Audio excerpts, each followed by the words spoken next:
In a time where minor innovations changed the world for humanity, galleons were a giant leap forward. Both graceful and useful, these ships proved invaluable for various militaries and peacetime exploration missions over multiple centuries. These giant beauties were even the subject of the enormous battle between the Spanish and English armadas in the 1580s.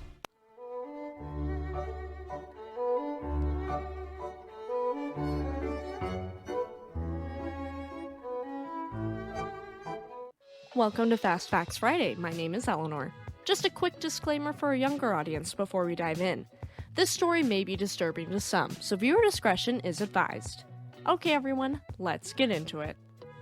During the 16th century, carracks were the typical seafaring ships, but lacked stability. So, the lowering of the forecastle and elongation of the hull gave these ships so much more stability and reduced wind resistance, leading to faster, more maneuverable ships. The galleon differed from these ships in that they were longer, lower, and narrower, with a square tuck stern instead of a round tuck, and a snout or head projecting forward from the bow. Galleons were also generally smaller than carracks, usually under 500 tons, though some Manila galleons displaced 2,000 tons. With the introduction of the galleon in Portuguese India armadas during the first quarter of the 16th century, carracks' armament was greatly reduced and they almost exclusively became cargo vessels, leaving the fighting to the much nimbler galleon. One of the largest and most famous Portuguese galleons was the São João Batista, built in 1534 and displacing 1,000 tons, said to have carried around 366 guns. And these were basically 366 cannons, so that's a lot of weight and very impressive. You could build about 5 galleons for the cost of 3 carracks, so galleons were a much better investment for use as heavily armored cargo ships or warships. Galleons' design changed and improved over the years given various innovations. They are known for their Atlantic sea prowess, and the definitive long and relatively narrow-hulled galleons of the 1550s were the peak of their innovation.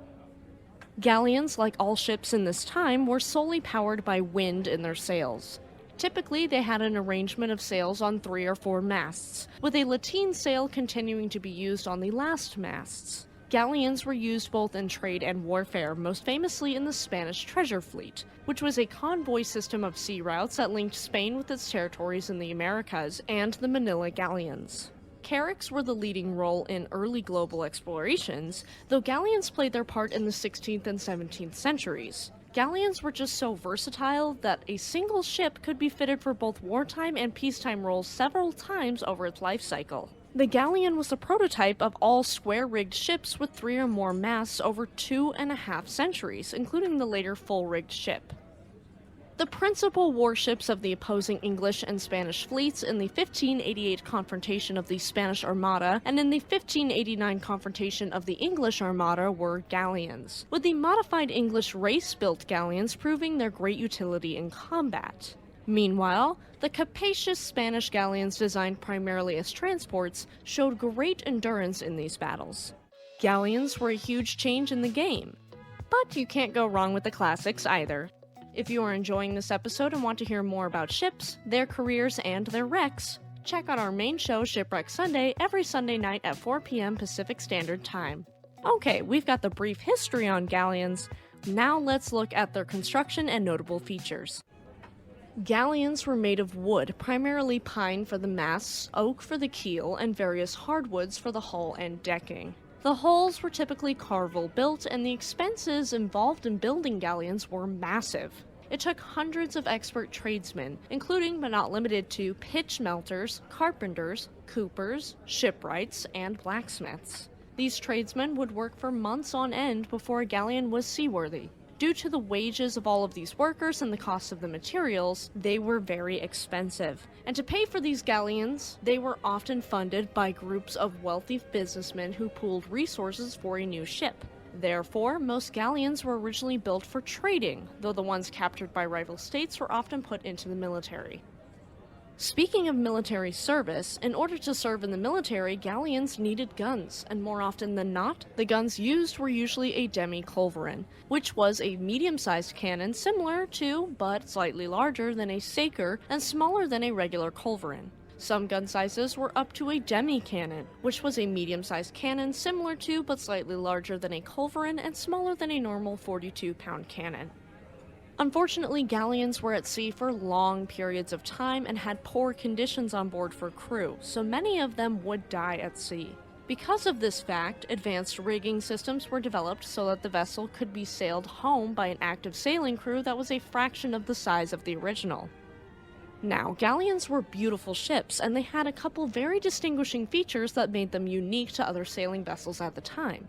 The most notable of these include the long, prominent beak or beakhead followed by a foremast and mainmast, both noticeably smaller than the single or double lateen-rigged mizzen masts with their sloped lateen rig yards. Below these was the square quarter gallery at the stern. On average, with 3 masts in larger galleons, a 4th mast was added, usually another lateen-rigged mizzen called the Bonaventure mizzen. When we look at historical record, the oldest known scale drawings in England are in a manuscript called Fragments of Ancient Shipwrightry, made in around 1586 by Matthew Baker, a master shipwright. This manuscript, held at the Pepysian Library at Magdalen College at Cambridge, provides an authentic reference for the size and shape of typical English galleons built during this period. Based upon these plans, the Science Museum of London has built a 1:48 scale model ship that is an exemplar of galleons in this era. Some of the more well-known galleons include Revenge, a galleon built in 1577 and the flagship of Sir Francis Drake in the Battle of the Spanish Armada in 1588. Vasa, the only original galleon ship to be preserved, and she sank in 1628 and was raised in 1961 for preservation. And, of course, San Jose, the galleon we will cover this Sunday, which sank in 1708 off the coast of Colombia with roughly $17 billion worth of gold, silver, and emeralds aboard. Galleons and their construction marked a turning point in shipbuilding, setting humanity on the path toward full-rigged ships. Without the galleon, the battles between the Spanish and English armadas would not have been as successful or legendary, and we wouldn't have gorgeous museum ships like Vasa. If you liked that story and wanted to hear something similar, check out our Schooners and Sailing Ships playlist in the cards.